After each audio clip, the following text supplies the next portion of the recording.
Vamos para mais um vídeo de programação de jogos.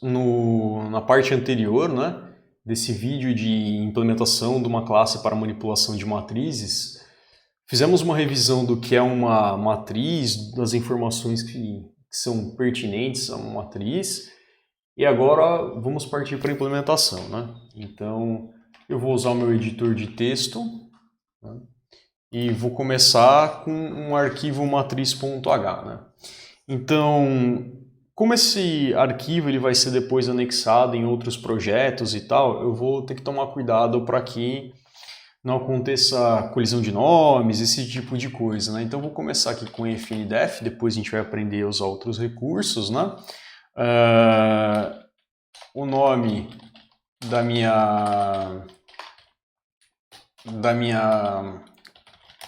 do meu arquivo .h, Então, o que acontece?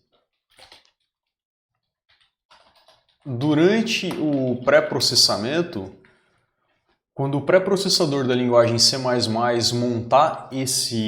passar por esse código, ele vai verificar se esse símbolo, matrix.h, ele já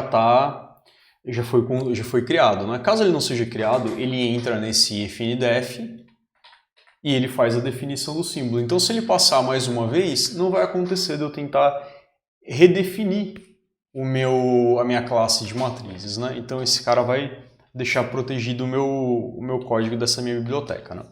Então, agora eu venho e indico para o meu compilador, tá vindo uma classe, e aí eu vou dar o nome de matriz para a classe, e aí eu vou consultar aquelas anotações que eu fiz, e vou dar uma olhada assim, quais são as informações? Eu preciso de linhas, colunas, elementos. E eu já escolhi usar o tipo ponteiro para ponteiro, de double para os elementos. Então eu venho aqui, eu tinha escolhido um signed_int linhas e depois eu escolhi um signed_int colunas e aí eu escolhi double asterisco, asterisco, ou seja, um ponteiro para ponteiro para o tipo Java.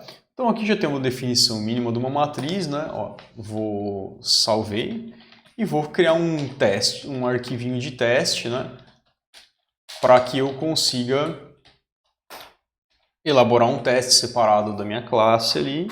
Então o que eu vou fazer? Eu vou pegar e vou incluir a minha classe de matrizes, eu vou usar aspas porque está no mesmo diretório, no mesmo projeto. E aí eu vou criar uma função principal, que ela retorna um inteiro. Aí ela pede como argumentos um inteiro e ela pede um ponteiro para um array. Então o que acontece? Quando eu chamar esse programa via linha de comando, ele vai saber quantos foram os argumentos passados para o meu programa, quais são os valores desses argumentos, e ele permite retornar um inteiro para o sistema operacional para que eu controle o error level dele. Quando deu zero, nada aconteceu de errado, é um programa pequeno, então só vou dar um return zero. Então, entendemos como funciona aí a função principal, e aí agora a gente vai fazer o quê? Vamos pegar e vamos alocar uma matriz.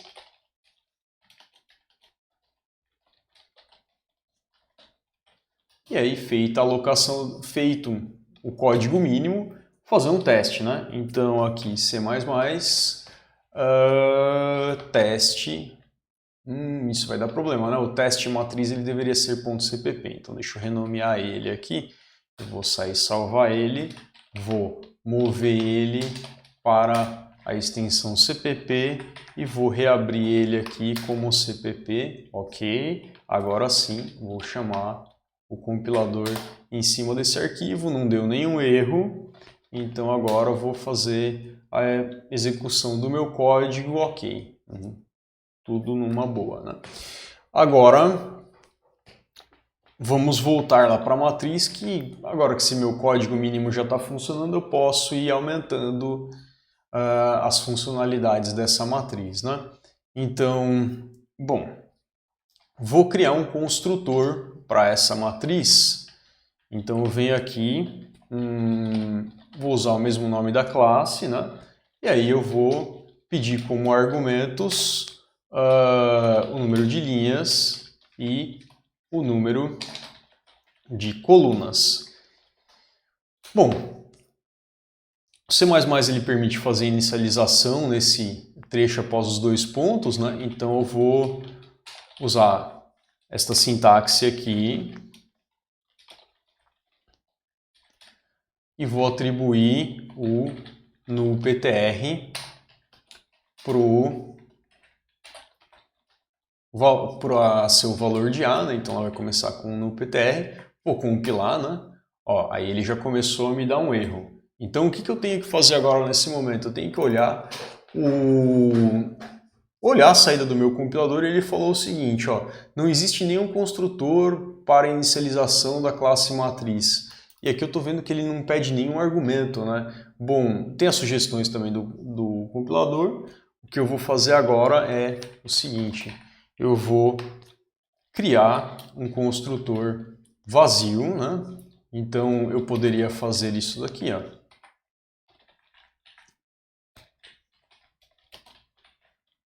E aí, quando ele vem vazio, eu vou inicializar ele com 0. Beleza. Aí ele, vamos ver, agora ele está me falando assim, erro, chamando um construtor privado. Então o que está acontecendo? Isso é uma característica do encapsulamento das classes, né? Onde todos os membros são criados como private a priori. Então vamos fazer o seguinte, eu vou criar um arquivo aqui para a gente anotar alguns conceitos, né? Então tabnew conceitos.txt. Então aqui a gente vai começar a discutir encapsulamento, né? A gente já tem um conceito que é o tal do construtor também, né? Também existe o conceito de classe. Também existe o conceito de objetos, ou por objeto, por ele abaixo de classe, bom, deixa assim, né? E aí também existe o conceito de instância.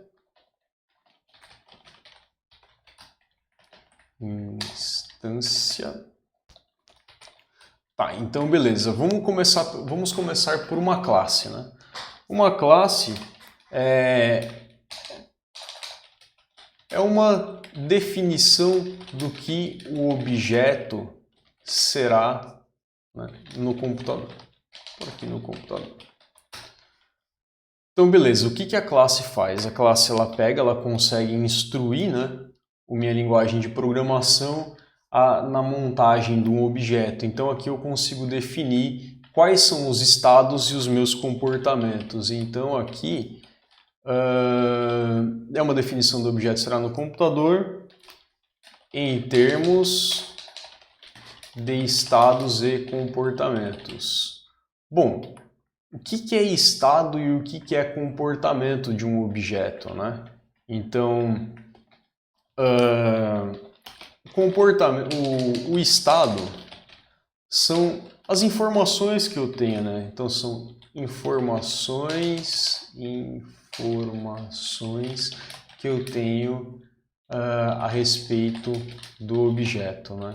Então são as informações que estão armazenadas no objeto. Tá, e o que são o comportamento, né? O que é um comportamento? O que são os comportamentos? Comportamento. Então, comportamento são as ações que o objeto pode realizar. Então, quando eu volto lá no meu código, eu estou procurando aqui quais são os comportamentos e tal, ele ainda não tem nada, ele só tem o construtor por enquanto, né? Tá, mas qual é a função do construtor? Bom, a função do construtor é inicializar os estados do objeto. Então, aqui a gente vê na própria linguagem de programação, né, o estado que é correspondente às linhas e colunas foi inicializado com 0 e o A que guardaria os dados ele tem um nullPTR, né? Lá embaixo eu já fiz diferente, né? Tipo, já inicializei com o número de linhas e o número de colunas que eu preciso, né? Tipo, durante a utilização dessa classe. E agora eu vou fazer o seguinte, eu vou colocar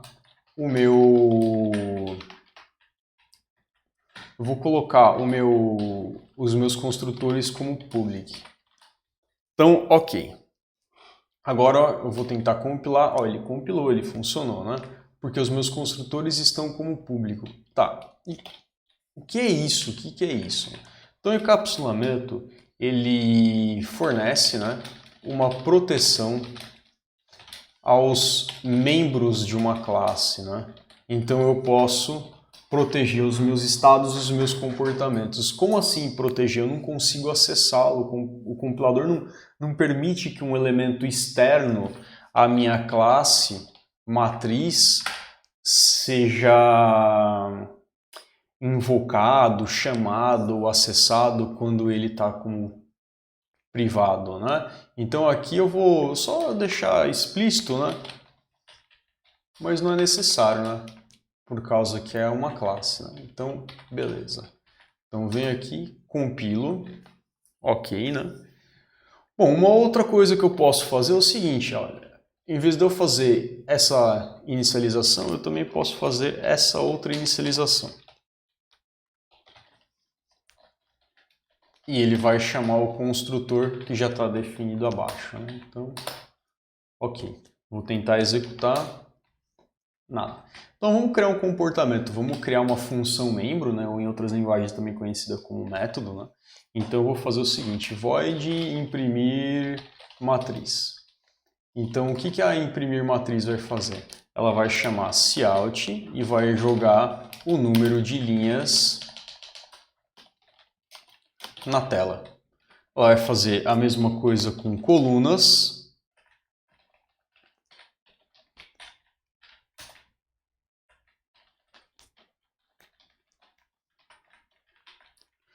E vai fazer a mesma coisa com o meu A. Só que para usar o cout, eu preciso incluir o cabeçalho, né? E se eu não quiser ficar toda vez escrevendo std na frente do couts ou na frente do endl, aí seria interessante pegar aí using namespace std, e aí eu não preciso mais ficar toda hora invocando não, né? Digitando o std. Então agora eu venho aqui, C++, ele compilou, executei, pô, mas não teve saída, né? Que bom que não teve saída, né? Senão a gente podia correr, né? Eu não pedi, é uma linguagem que ela é imperativa, então eu preciso da ordem. Se eu não pedir acontecer, você pode correr que é assombração, né? Nesse caso, eu tenho m.print matriz. Então eu venho aqui, ó, C++, e aí beleza, ele imprimiu no PTR, imprimiu o número de linhas e colunas. Então ok. Vamos fazer o seguinte, vamos colocar 10 e 10 para ele chamar o outro construtor. E aí eu vou executar, né? Ó, apareceu 10 e 10, tá ok. Eu vou usar valores diferentes, né? 10 e 15. E aí agora apareceu os valores diferentes, ok. Então, o que eu vou fazer agora? Agora eu vou partir para aquela parte onde eu vou usar de fato os ponteiros para o ponteiro para ponteiro, né? Então aqui eu vou fazer A é igual a, vou fazer um comentário, né? Alocar memória para armazenar os valores na matriz. Então aqui eu vou fazer um new double asterisco, né? Então vou fazer alocar um segmento de memória ali, uma parte de memória, né? Que ela esteja apta a armazenar variáveis do tipo double ponteiro, né? E aqui eu vou escolher o número de linhas. Ok, né? Baby steps, né? Para quem está começando a programar, vem aqui, compilo, ó, deu um problema, linhas não está declarada, né? Então eu vou substituir por linhas. Então eu venho aqui, ó, baby steps, beleza, deu certo. Vou partir para mais um avanço, né? Então eu venho aqui, um signed int r igual a 0, r menor do que linhas, r++. E aí agora eu vou fazer o seguinte, para cada R, né, ou seja, para cada linha, eu vou alocar um bloco de memórias, né, que tem o tamanho, né, de colunas vezes o tamanho de double, ou seja, vou poder armazenar alguns doubles. Agora vem uma questão assim, de boas práticas de programação, que é a seguinte, eu vou aproveitar que eu estou fazendo isso e vou inicializar todos os meus valores dos meus As com o valor 0. Então eu venho aqui, né? Linha, linha, coluna, coluna e vou atribuir o valor 0. Repare que aqui eu não usei chaves, né? Porque se é só um comando não é necessário usar chaves, né? Nem depois do if, nem depois do while, nem depois do for. Então agora eu vou pegar e vou compilar, vou testar. Opa, tem algum erro aí, né?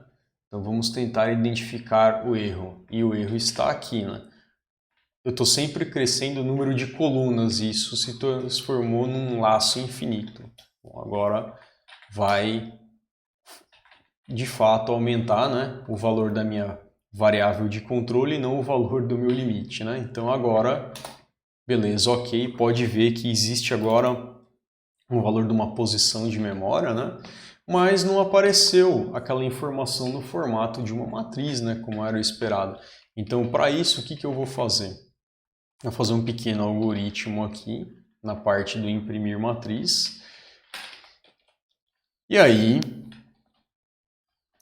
agora eu vou fazer o seguinte, eu vou para cada coluna, eu venho e jogo na tela o A na posição R na posição C e imprimo um espaço.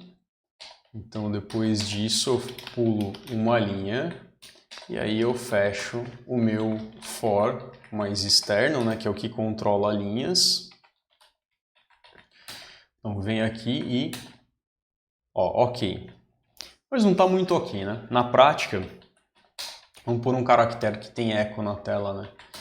Ele está imprimindo após a última coluna e se eu quisesse armazenar a saída disso num texto, depois quiser processar a saída dessa matriz para um programa à parte, isso pode me complicar. Então eu vou fazer aqui uma mudança no meu algoritmo que é a seguinte, né? If o colunas for maior do que 0, aí eu vou pegar e vou imprimir na linha R, no colunas -1, ou seja, vou acessar o último elemento e aí depois eu pulo uma linha. Então vamos ver se isso corrigiu, né? Então agora ok, né? Só faltou dar o espaço aqui. Então agora eu vou pôr o ponto só para a gente ver se está tudo ok, né? Beleza, não tem ponto após o último elemento. Aí agora eu vou deixar o espaço na real. Fechou. Então aqui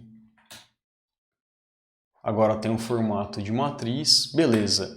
Então vamos fazer o seguinte, vamos tentar colocar algum valor nessa matriz, né, para ela ficar útil. Então eu venho aqui, antes de imprimir, m.a, deixa eu ver, 5 vai ser igual ao valor 3. Então eu vou agora tentar compilar. Opa, o A é privado, eu não posso acessar. Então aí vem uma discussão, né? Tipo, o que eu devo colocar como público, o que eu vou colocar como privado. Isso depende muito do que você quer fazer. Se você colocar tudo como privado e ficar fazendo funções de acesso, você vai ter um overhead de código, né? Porque ele vai ter que fazer uma chamada de função e tal, né? Embora tenha como contornar algumas coisas, né? Mas você vai pagar um precinho um pouco maior, né? Então, depende da sua aplicação. Eu estou fazendo um software comercial e tal, e para evitar que os programadores, tipo, não deslize, coloquem um valor numa variável lá mais sensível, então eu vou adotar a política de tudo é privado. Ok, isso é uma questão de política. Então não é porque existe todo política de implementação, não é porque só existe private e método get e set que você vai fazer isso, né? Você faz se você achar interessante para o seu problema, né? Um recurso, e você vai dosar ele de uma maneira inteligente, né? Agora, nesse momento, só para uma classe inicial, o que vai acontecer? Eu vou expor o A como público, que vai me permitir alterar ele, que vai me permitir manipular minha matriz. Vou dar um exemplo por que não seria legal deixar exposto colunas. Então aqui o programador veio, né? Ah, beleza, vou pegar aqui, vou crescer minha matriz, ó. Colunas é igual a 1000.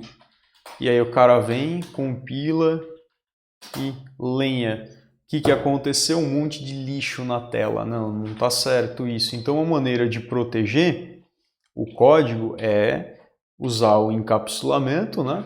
E usar ele, dosar ele conforme você achar interessante para o seu software. Você vai falar, mas o A é um array, o C++ não faz checagem, então se eu pôr 500 aqui e compilar e executar também vai dar problema. Vai dar problema, por isso a gente mais para frente vai fazer um outro tipo de acesso, né? Só que assim, se você está programando para jogos e quer que seja o mais rápido possível, o cara vai ter que ter mais consciência possível também, né, na hora de programar, né? Então, você também volta naquele problema de dosar, né? Então, vamos dar uma olhada nos conceitos que a gente tem aqui. Instância, né? O que é instância? Instância é um objeto que ganhou vida, na memória do computador, objeto locado, né? Bom, uma coisa que vai acontecer é a divergência do que é objeto e instância, né? Tipo, objeto tem semânticas diferentes, né? Então, objeto ele pode ser uma inspiração no mundo real. Então, o que é essa inspiração no mundo real? É a matrizes, por exemplo. É um mundo abstrato da matemática, mas é uma inspiração para a gente. Através da classe, ela vai definir como serão tipo, os membros dessa classe, né? Em termos de função membro, em termos de dados membros, né? Tipo, não tem como não fazer uma analogia com uma planta baixa de uma casa, né? A planta baixa de uma casa vai falar como essa casa vai ser construída. A mesma coisa vai acontecer com uma classe, né? Estado, no nosso caso da matriz, são linhas, colunas, os As, né? Comportamento são as ações. Então, eu tenho o meu imprimir matriz, eu tenho a instância. O que é uma instância, né? Tipo, o meu M, ele é uma instância de um objeto da classe matriz, né? Então aí tem vocês vão conseguir dar uma olhada no Stack Exchange, por exemplo, divergências entre conceitos de objeto e instância, né? Isso vai acontecer mesmo, né? Tipo, todo mundo já perdeu tempo discutindo esse objeto e instância, é o mesmo conceito, mas é muito comum você conversando com um colega, eu vou instanciar um objeto desse tipo, eu vou criar um objeto desse tipo, então os dois vão acabar sendo usados assim, tipo, da mesma maneira, né? O construtor ele vai inicializar os estados do objeto, né? E em C++ uma coisa muito importante é o destrutor. O destrutor ele vai finalizar o objeto. Então, tudo que você aloca se devolve, tudo que você abre você fecha, né? Então aqui são rotinas para manter a casa limpa, né? Então, o que acontece, né? Outra coisa importante é o escopo, né?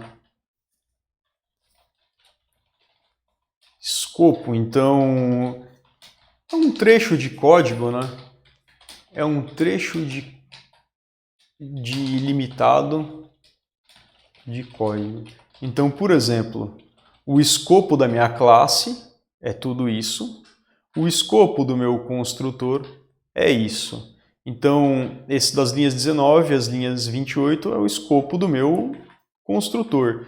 Olha só, aqui eu estou atribuindo linhas para linhas. Como que o compilador sabe quem é linhas do escopo do método e quem é linhas do escopo de classe? É porque ele é espertinho o suficiente para resolver isso e saber que essa linha aqui ela é relacionada a essa linha aqui, embora ele tenha os mesmos nomes, ele sabe fazer essa diferença através do escopo, e esse linhas ele mora no escopo da classe. Então é possível usar o mesmo nome de variável sem estar falando que é a mesma variável, né?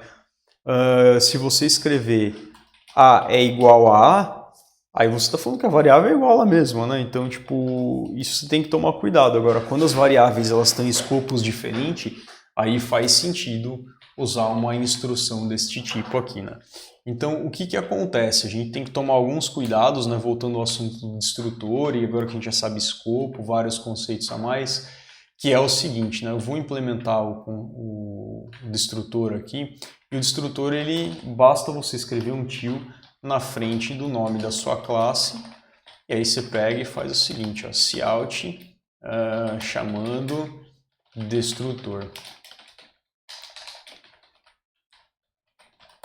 E aí esse cara ele vai ser chamado automaticamente quando chegar no fim do escopo, né, da função principal. Então quando ele chega ali entre linha 8 e linha 9, quando ele viu, ó, finalizou essa função, ele vai tentar liberar. E o que que vai acontecer? O valor que a gente criou em A, nessa situação em especial, ele vai ficar na memória. E isso pode prejudicar, né? No passado, se o teu sistema operacional não fosse esperto o suficiente para manter um rastreamento de quem são as memórias quando o seu programa cai, ele ficaria na memória até que lota tudo e trava o teu sistema operacional. Hoje em dia os sistemas operacionais são mais espertos, eles sabem quem são a memória alocada e de tempo em tempo ele desaloca. Mas se esse código ele for a longo termo, né, que nem o Strauss-Trup, criador da linguagem de C++, ele cita, ele vai falar assim, ó, ele vai falhar miseravelmente, né, ele vai finalizar miseravelmente. Então, o que acontece? Você tem que fazer uma rotina de limpeza aqui, e a nossa rotina de limpeza ela é o seguinte, né? É fazer o inverso da nossa alocação. Então aqui, liberar memória, né?